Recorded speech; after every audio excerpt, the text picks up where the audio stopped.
ভারতচন্দ্রের ছাই উড়াইয়া অমূল্য রতন পাওয়া উক্তিটি যেন বাস্তবে রূপ নিচ্ছে বাংলাদেশের নদীর চরে।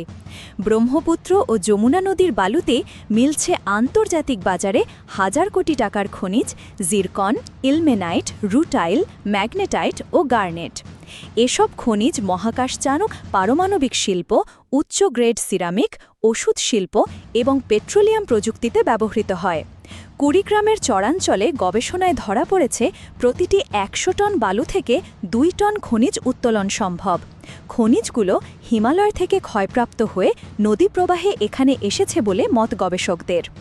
যদি এই খনিজ আহরণ, প্রক্রিয়াকরণ ও রপ্তানিতে আধুনিক প্রযুক্তি ও স্বচ্ছতা নিশ্চিত করা যায়, তবে এটি হতে পারে বাংলাদেশের অর্থনীতির টার্নিং পয়েন্ট।